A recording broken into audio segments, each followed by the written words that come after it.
कौन? मैं प्यारे आपका दामाद। अच्छा अच्छा, मैं समझा ना जाने कौन है।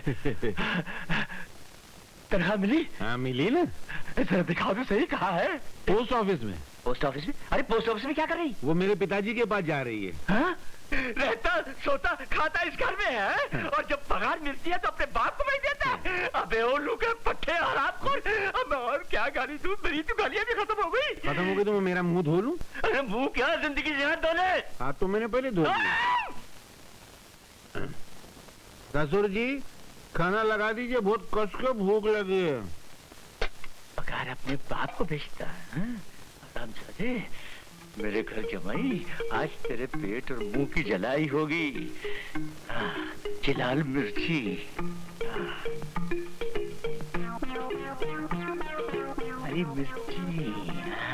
ससुर जी खाना लाइए ना, बहुत भूख लगी है। सबर करो, लाता हूँ।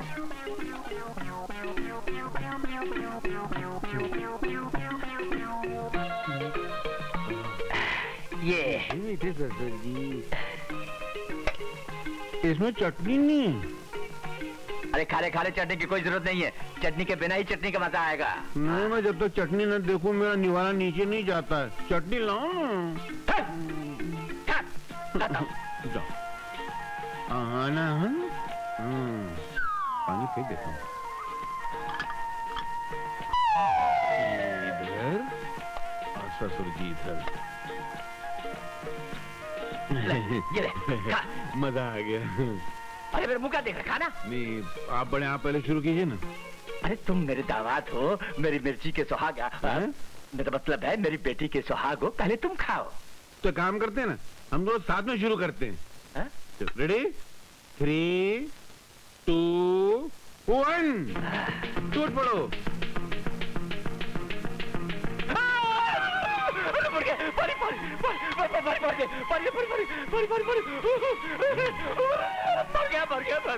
वहाँ बाजू में जाके मरो या मैं खाना खा रहा हूँ। पानी लेकर आ। ठीक है, मैं पानी गिरा के आता हूँ, नहीं लेके आता हूँ। अरे जल्दी गायब।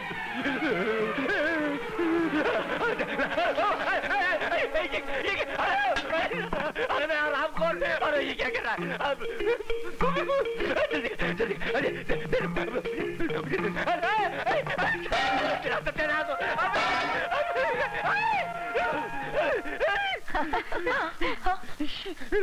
ससुर जी, आप एक बात का फैसला कर लीजिए, आप चाहते क्या हैं? आप उड़ के गिरना चाहते हैं या मुझे मारना चाहते हैं? बोलो तो सही। अरे प्यारे, ये सब क्या हो रहा है? कुछ नहीं, खाना खाते खाते ससुर जी के मुंह में अचानक आग लग गई। मैं 1 घंटे से फायर ब्रिगेड वालों की तरह इनके मुंह में पानी मार रहा हूँ, मगर इनके शरीर की बिल्डिंग की आग बुझती है। अरे क्या हंस रही तू है? मैं साबुन लगे पैर की तरह धनाधन गिरता जा रहा हूँ और तू खुश होती जा रही। अरे मैं खुशखबरी सुनकर आ रही हूँ, इसलिए तो खुश हो रही हूँ। कौन सी खुशखबरी? अरे अपनी पेमा बीमार थी ना, उल्टियाँ कर रही थी, तो मैं एक डॉक्टर के पास ले गई। उन्होंने बोला कि उसके पाँव भारी है। तो क्या वो पाँव में लोहे की पाइप पहनती है? समझती क्यों नहीं है, मैं नानी बनने वाली हूँ और आप नाना। नाना? नाना? अरे ये कैसे हो सकता है? मैंने तो इन दोनों को कभी अकेले में मिलने ही नहीं दिया। ये कैसे हो गया? रोज रात को जो आप दूध पिया करते थे ना, उसका ये कमाल है। अरे क्या बक रही हो? मेरे दूध पीने से क्या ताल्लुक है इसका? ससुर जी, मैं बताता हूँ, मैं उस दूध में हर रात है ना घोड़े को सुलाने वाली नींद की गोली मिला देता था। दूध पीते ही आप है ना हेलीकॉप्टर को शर्माने वाले खराटे लेने लग जाते थे और मैं चुपके से खसक जाता था। अबे और सत्यानाश है तेरा। अबे उल्लू के बच्चे, मैंने नहीं सुनी। खबरदार, ये क्यों पागल की तरह मेरे लड़के पर लकड़ी उठा रहा है तू? मैं बताता हूँ पिताजी, आप है ना, आप दादा बनने वाले हैं और मैं बाप बनने वाला हूँ, और ये नहीं चाहते कि आप दादा बने। अरे ये कौन रहता है मुझे दादा बनने से रोकने वाला और तुझे बाप बनने से रोकने वाला? लेकिन प्यारे, सच सच बता बेटा, तू वाकई बाप बनने वाला है? आपकी कसम। अरे वाह मेरे लाल, क्या खुशखबरी सुनाई है। अरे मैं तो आया था दहेज का फैसला करके अपने बहू और बेटे को साथ में ले जाने के लिए, लेकिन अब मैं अपने पोते को भी साथ में लेकर के जाऊंगा। बहुत अच्छा, बहुत मामा जी। जीजा जी तुम यही बैठो, मैं हाँ, मैं तक निपट लेता हूँ। ससुर जी पाए लागी, ससुर जी। अरे ठीक है ठीक है ठीक है ठीक है ठीक है। अरे अरे क्या ससुर जी, दामाद इतने वर्षों के बाद घर आया है, उसको देखकर खुश होने के बजाय उजड़ी हुई राशन की दुकान की तरह मुंह बना रहे हो। अरे मैं 2 दिन का मेहमान हूँ, फिर चला जाऊंगा। अच्छा तो सिर्फ 2 दिन क्या? बहुत अच्छे बेटा, बहुत अच्छे। वैसे भी मेहमान को किसी के यहाँ 1-2 दिन से ज्यादा नहीं रहना चाहिए। अरे 2 दिन से ज्यादा रुक भी कैसे सकता है? 4 दिन की जिंदगी मिली है, 2 दिन मैंने माँ बाप के घर में गुजार दिए, बाकी के 2 दिन मैं आपके घर में गुजारने आया हूँ। तुम्हारा मतलब उस 2 दिन से था, असली 2 दिन से नहीं था? वही वाले 2 दिन तो असली दिन होते हैं, बाकी गिनती वाले जो दिन होते हैं ना, वो नकली होते हैं। ये मैं खा लेता हूँ। अरे प्लेट ला। ये लो। अरे सारे खा गए। अरे जवाईराज, अरे आप पायला की माँ जी, भाग हमारे कि आज 5 वर्षों के बाद आप हमारी बेटी को घर ले जाने आए हैं। हाँ, मगर पिताजी ने कहा था कि साथ में ससुर जी को ये दहेज की लिस्ट भी याद दिला देना। क्या? अरे वो लालची बुड्ढा अभी तक दहेज को नहीं भूला? मैं पूछता हूँ, मरकर क्या वो दहेज को अपने साथ ले जाएगा? अब मैं क्या करूं माँ जी, मैं तो इन बुड्ढों को समझाता हूँ। क्या है बुड्ढो, दौलत की लालच छोड़ दो, मर के साथ नहीं ले जा सकते, मगर ये बुड्ढे मानते ही नहीं। तो अपने बुड्ढे से जाकर कह दे क्या अब उसे इस घर से एक ढेला भी दहेज नहीं मिलने वाला है। हाँ। अरे जिसने अपनी बेटी दे दी उसे सब कुछ दे दिया, और वैसे भी आजकल दहेज लेना और दहेज देना कानूनी जुर्म हो गया है, और एक सच्चा हिंदुस्तानी जान दे सकता है लेकिन दहेज नहीं दे सकता। तो चलो जान दे दो। चुप। आपने खाना पीना क्यों? कैसी बातें कर रहे हैं आप? इतने वर्षों बाद जवाईरात घर आए हैं, जरा उन्हें आराम करने दीजिए, जलपान करने दीजिए। आते ही दहेज की महाभारत शुरू कर दी। ये तेरी बेटी को ले जाने के लिए थोड़े आया, ये तो अपने बुड्ढे बाप के लिए दहेज मांगने आया है, लेकिन मैं भी दहेज नहीं दूंगा, नहीं दूंगा, नहीं दूंगा। हाँ। अबे उल्लू की औलाद, मैं तुमसे बात कर रहा हूँ। मैं सुन रहा हूँ, आप बोलते हैं कि मैं दहेज नहीं दूंगा, नहीं दूंगा, नहीं दूंगा। हाँ। उधर मेरा बाप बोलता है कि मैं बिना दहेज के बहू को घर में घुसने नहीं दूंगा, नहीं दूंगा, नहीं दूंगा। दोनों तरफ नहीं दूंगा, नहीं दूंगा, नहीं दूंगा का बैंड बज रहा है। तो मैंने भी फैसला कर लिया है कि जब तक आप लोगों का फैसला नहीं हो जाता, मैं भी आपके घर से नहीं हटूंगा, नहीं हटूंगा, नहीं हटूंगा। अरे हाँ अनिल, वो अपनी छोटी छोटी गुड़िया, तुम्हारी बहन सुमन, वो कहाँ है? मैं भी कितना गधा हूँ, इतनी सी बता रहा हूँ, अभी इतनी बड़ी हो गई होगी, शादी हो गई होगी, ससुराल चली होगी, है ना? हाँ वो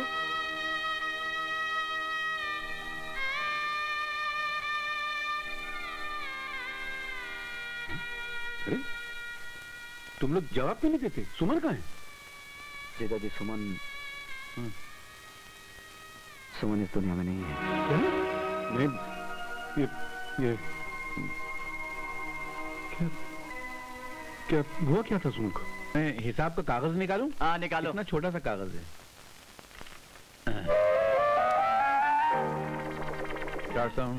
ये क्या? हिसाब का कागज है। हिसाब का कागज? इतना लंबा? हाँ, तो जिनके हिसाब वसूल करने गया था, उनकी जिंदगी की कहानी स्क्रीन प्ले और डायलॉग दोनों के साथ में लिख के लाया हूँ। मुझे डायलॉग वालक नहीं, हिसाब चाहिए, हिसाब। अच्छा लिखो, सुंदरलाल 800 रुपए, 800 रुपए। आगे। शंकरलाल 150 रुपए।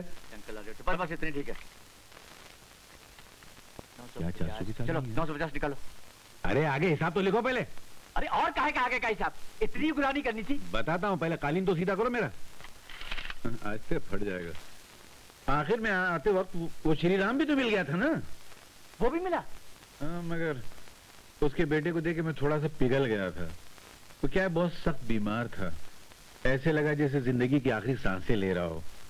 वो घर का इकलौता चिराग है, तो मैंने उस चिराग को बुझने से बचा लिया। क्या मतलब? मतलब उस बच्चे के इलाज पे 949 रुपए 80 पैसे खर्च हो गए, बाकी के पैसे 20 पैसे बचे, वो ये रहे। क्या काम है? नालायक, हरामखोर, उल्लू के बच्चे, मेरे 950 रुपए का नुकसान कर दिया और 20 पैसे मुझे हाथ में तुम्हारा। मेरी लकड़ी कहाँ? मेरी लकड़ी कहाँ है? मेरी जिंदा नहीं छोड़ूंगा, मैं जिंदा नहीं छोड़ूंगा। दरवाजा खोल, मैं कहता हूँ। अरे मेरे दरवाजा खोल, खोल का दरवाजा। कहाँ छुपोगे? कहाँ छुपू? खोल तो नहीं तो जान से मार दूंगा। ये ले जाओ। पिताजी आई, एक मिनट। गिर गया वो। क्या छोड़ा? अरे सोने दीजिए ना उसे। नहीं, हमारे यहाँ ससुराल में दामाद का बेटी के साथ सोने का रिवाज नहीं है। तो फिर किसके साथ सोने का रिवाज है?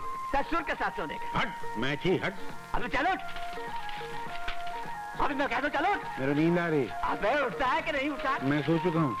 अबे उठ, मैं कहता हूँ। अरे उठा हूँ क्या? कचरा उठा के बाहर फेंक रहे हो क्या? चल। 1 मिनट, ये मंगलसूत्र से आने दो। चल। क्या आदमी है? हट। अरे पहलवान है क्या? आज के बाद तू यहाँ सोएगा। और आप? मैं भी यहाँ तेरे साथ। देखिए, आपके मुंह से बदबू आती है। कोई बात नहीं, तू फिक्र मत कर। मैं मुंह में फ्लिट मार लूंगा, घासलेट छड़क लूंगा। चल उठ। कौन है बे? दुर्गा प्रसाद जी, दौलत का भंडार हमारे घर में। पधारिए पधारिए पधारिए। धन्यवाद हो, धन्यवाद धन्यवाद। सेठ जी, आपने खुद क्यों कष्ट किया? मुझे हुक्म किया होता तो मैं भागा भागा आपके पास चला आता और जूतों की तरह आपके पाँव से लिपट जाता। कैसी बातें कर रहे हैं आप? अरे नहीं सेठ जी, मैं सच कहता हूँ। मैं दौलत को देवी समझता हूँ और दौलत वालों को देवता। खैर, ये तो आपका अपना ख्याल है, लेकिन इस वक्त गर्ज मेरी है, इसलिए मैं आपके पास चला आया हूँ। हुक्म तो कीजिए सेठ जी, क्या सेवा करूँ आपकी? आपका भांजा अनिल, उसके बारे में आपके साथ बात करने आया हूँ। अनिल के बारे में? हाँ। क्यों? क्या क्या उसका वक्त ने? उसने हमारी बेटी का दिल चुरा लिया है। ऐसा?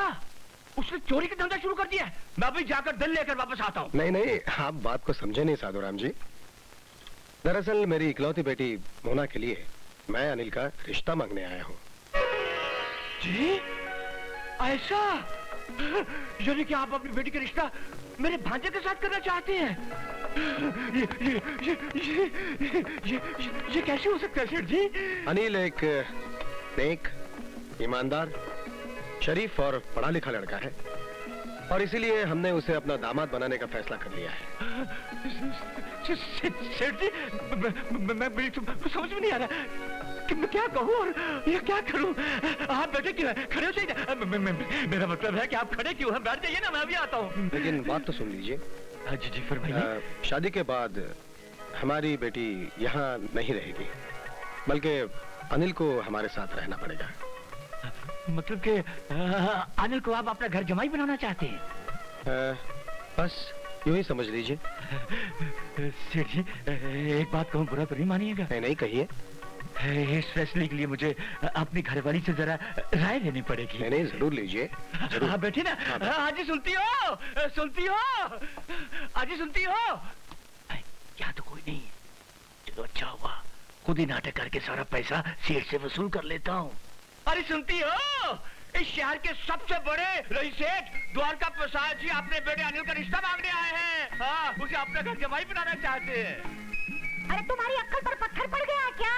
हमने अनिल को अपना भांजा नहीं, अपना पेट समझकर पढ़ा लिखा कर पाल पोस कर बड़ा किया है और जब 2 पैसा कमाने की बारी आई है तो किसी अमीर के घर उसको घर जमाई बना रहे हो। अरे भगवान, तुम समझती क्यों नहीं हो? वहाँ अपना बेटा सुखी रहेगा। अजी वो वहाँ सुखी रहेगा तो हम क्या दुखी रहेंगे? सारी जिंदगी मेहनत हमने की और वो फायदा कोई और उठाएगा? एड़ी और रगड़ रगड़ के बुढ़ापे में मरेंगे और वो किसी और का सहारा बनेगा। जाओ जाओ कर इनकार कर दो। अरे इनकार करना उनका अपमान करने के बराबर होगा। अरे तो क्या उनके अपमान के लिए मैं अपनी जिंदगी तमाम कर दूं? मैं अपने कलेजे के टुकड़े को ऐसे नहीं छोड़ूंगी, अपने बच्चे को नहीं जाने दूंगी, अठन्नी तक वसूल कर डालूंगी। तुम हद से ज्यादा आगे बढ़ रहे हो। अरे क्या कर, तुम मार डालोगे क्या? अरे तुम हद से ज्यादा आगे बढ़ती जा रही हो। अरे क्या बात करते हो? माफ करना, आज जिंदगी में पहली बार तो मौका मिला है। अब तुम कहते हो हद से ज्यादा बढ़ती जा रही हूँ। मेरा घर भर जाने दो, मेरी पुट्ठी गर्म हो जाने दो, उसके बाद मेरे बच्चे को जाना है तो चले जाने दो। और पैसे कितने? और पैसे कितने? नहीं, बाद में लूंगा। जाओ, जाकर हाँ कर दो, मैं राजी हूँ। जाओ।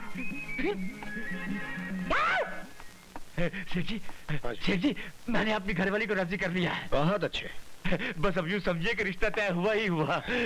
साधुराम जी, मैंने आप लोगों की सारी बातें सुन ली है।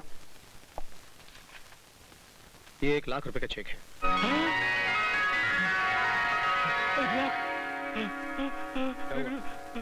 क्या हुआ? क्या हुआ साधुराम जी? क्या हुआ?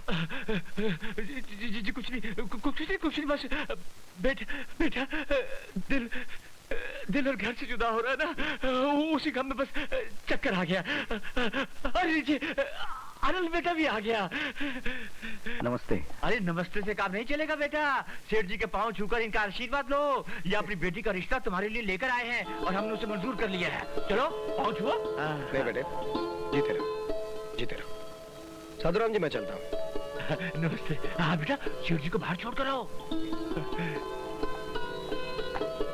बेटे बैठो तुम, मैं चला जाऊंगा। ये सेठ द्वारका प्रसाद जी यहाँ क्यों आए थे? मैं बताता हूँ ना, वो अपनी बेटी मोना के लिए दामाद खरीदने आए थे क्या? और इनको खरीद के चले गए। हाँ, ससुर जी ने 1 लाख रुपए में तुम्हें भेज दिया है। तुम उनके घर में घर जमाई बन के रहोगे मेरी तरह। मुबारक हो। घर जमाई? जय हो लक्ष्मी देवी, जय हो, जय हो। मैं टेक बाबू से बोल रहा हूँ, घर के अंदर ही घुसे दूंगा।